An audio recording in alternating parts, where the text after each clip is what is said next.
दोस्तों, विज्ञान ने अब तक ब्रह्मांड के बारे में, विश्व के बारे में बहुत कुछ पता लगा लिया है। वैज्ञानिकों ने परमाणुओं की खोज की है। वैज्ञानिकों ने ये भी पता लगा लिया है कि मैटर जो है छोटे छोटे कणों से मिलकर बना है। जितना भी मैटर है, पदार्थ है जो हम देख सकते हैं, वो कणों से मिलकर बना है, परमाणुओं से मिलकर बना है। जैसे इलेक्ट्रॉन, प्रोटॉन और न्यूट्रॉन। इलेक्ट्रॉन जो है प्रोटॉन और न्यूट्रॉन के चारों ओर चक्कर लगाता रहता है। प्रोटॉन और न्यूट्रॉन मिलकर सेंटर का निर्माण करते हैं, एटम का। और भी सारे फंडामेंटल पार्टिकल्स हैं।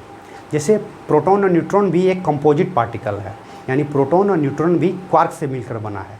जबकि इलेक्ट्रॉन एक फंडामेंटल पार्टिकल है, इसके अंदर कुछ भी नहीं है, यह किसी से मिलकर नहीं बना है। तो परमाणुओं और कणों के अध्ययन के शाखा को बोलते हैं पार्टिकल फिजिक्स। ये फिजिक्स के अंतर्गत आता है। और standard model of particle physics में हम कणों और परमाणुओं या पार्टिकल्स का अध्ययन करते हैं। Standard model of particle physics एक बहुत ही सक्सेसफुल थ्योरी है। इसको बहुत अच्छे तरीके से टेस्ट किया गया है। स्टैंडर्ड मॉडल पार्टिकल फिजिक्स की शुरुआत क्वांटम मैकेनिक्स के खोज के साथ हुई थी। जैसे पहली बार जब मैक्स प्लांक ने प्लांक रेडिएशन का फॉर्मूला दिया था, वहाँ से क्वांटम मैकेनिक्स की शुरुआत हुई। फिर क्वांटम मैकेनिक्स को और डेवलप किया गया, फिर उससे क्वांटम फील्ड थ्योरी बना, और भी सारे थ्योरी बने।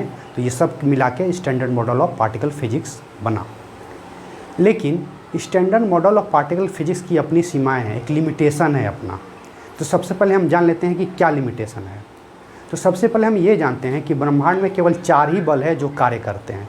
4 फंडामेंटल फोर्सेस, 4 मूलभूत बल। पहला क्या है? Electromagnetic force.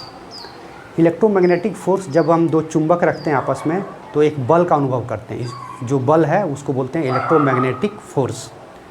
प्रोटॉन और इलेक्ट्रॉन के बीच जो बल लगता है, या जो चार्ज के बीच जो बल लगता है, उसको बोलते हैं इलेक्ट्रोमैग्नेटिक फोर्स। दूसरा जो बल है उसको बोलते हैं ग्रेविटेशनल फोर्स। ग्रेविटेशनल फोर्स बड़े बड़े ग्रहों, तारों, गैलेक्सी, सूर्य और चंद्रमा के बीच लगता है। यानी चंद्रमा और धरती में जो बल लगता है उनके बीच, इसको बोलते हैं ग्रेविटेशनल फोर्स। और 2 बल और हैं जो नाभिक में लगता है, एटम के सेंटर में, यानी न्यूक्लियस में। न्यूक्लियस में क्या क्या होता है? प्रोटॉन और न्यूट्रॉन। प्रोटॉन और न्यूट्रॉन दोनों आपस में एक दूसरे से गुथे हुए रहते हैं। ये स्ट्रॉन्ग न्यूक्लियर फोर्स के कारण होते हैं। स्ट्रॉन्ग न्यूक्लियर फोर्स के कारण ही प्रोटॉन और न्यूट्रॉन सेंटर में आपस में बंधे हुए रहते हैं।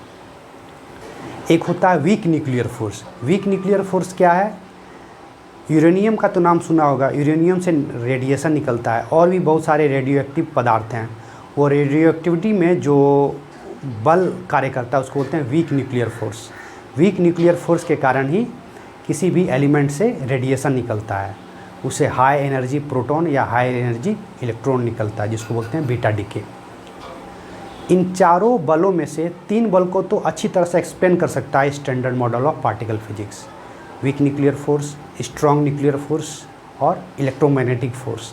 लेकिन ग्रेविटी या ग्रेविटेशनल फोर्स को एक्सप्लेन करने में standard model of particle physics पूरी तरह से असफल रहता है, क्योंकि ग्रेविटेशनल फोर्स को केवल हम जनरल थ्योरी ऑफ रिलेटिविटी से ही एक्सप्लेन कर सकते हैं, जो आइंस्टीन ने खोजा था। ये पहला लिमिटेशन है। दूसरा लिमिटेशन क्या है कि हर एक पार्टिकल का अपना मास है। इलेक्ट्रॉन का अपना मास है, प्रोटॉन का अपना मास है, न्यूट्रॉन का अपना मास है। इसका मास जनरेट कैसे होता है, इसको डीपर अंडरस्टैंडिंग में एक्सप्लेन करने में स्टैंडर्ड मॉडल असफल रहता है। वैसे तो हिग्स फील्ड जिम्मेदार है बहुत सारे पार्टिकल के मास के लिए, लेकिन इसको और डीपर जाने में स्टैंडर्ड मॉडल असफल रहता है, standard model of particle physics. ये दूसरा लिमिटेशन है। तीसरा लिमिटेशन क्या है? डार्क मैटर और डार्क एनर्जी को एक्सप्लेन करने में standard model of particle physics पूरी तरह से असफल रहता है। डार्क मैटर और डार्क एनर्जी क्या है और इसका नेचर क्या है, उसको एक्सप्लेन करने में ये पूरी तरह से असफल रहता है। चौथा क्या है? न्यूट्रिनो। न्यूट्रिनो को हम भूतिया कण भी बोलते हैं, यानी घोस्ट पार्टिकल। वो हर जगह मौजूद हैं, लेकिन वो दिखाई नहीं देते। उनका मास जो है standard model of particle physics के अनुसार 0 है। लेकिन कुछ एक्सपेरिमेंट से पता चला कि न्यूट्रिनो का भी एक द्रव्यमान होता है, लेकिन छोटा सा द्रव्यमान। ये द्रव्यमान कैसे आता है, न्यूट्रिनो को कैसे प्राप्त करता है न्यूट्रिनो इस द्रव्यमान को, standard model of particle physics पूरी तरह से असफल रहता है इसको एक्सप्लेन करने में। अब क्या है?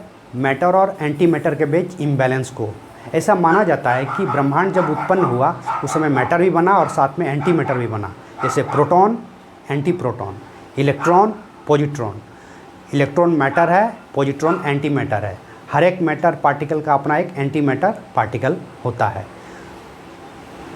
एक अवधारणा के अनुसार, हाइपोथेसिस के अनुसार मैटर और एंटी मैटर दोनों बराबर होने चाहिए, लेकिन ऐसा नहीं है। हम केवल मैटर ही दे सकते हैं। हमारा शरीर भी मैटर से बना है।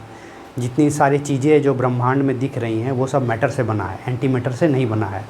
Standard model of particle physics पूरी तरह से एक्सप्लेन नहीं कर पाता इस इम्बैलेंस को, कि मैटर और एंटी मैटर के बीच इम्बैलेंस को।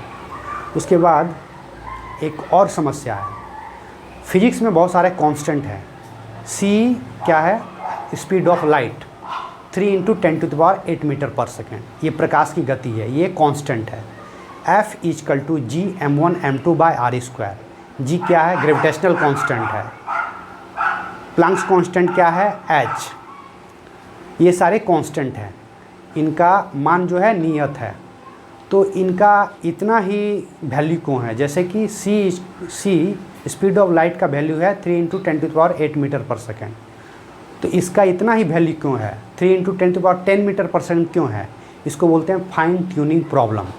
फाइन ट्यूनिंग प्रॉब्लम यानी कि जितने सारे कांस्टेंट हैं उसका जो वैल्यू है उतना ही क्यों है? Standard model of particle physics इसके पीछे के कारण को एक्सप्लेन करने में पूरी तरह से असफल रहता है।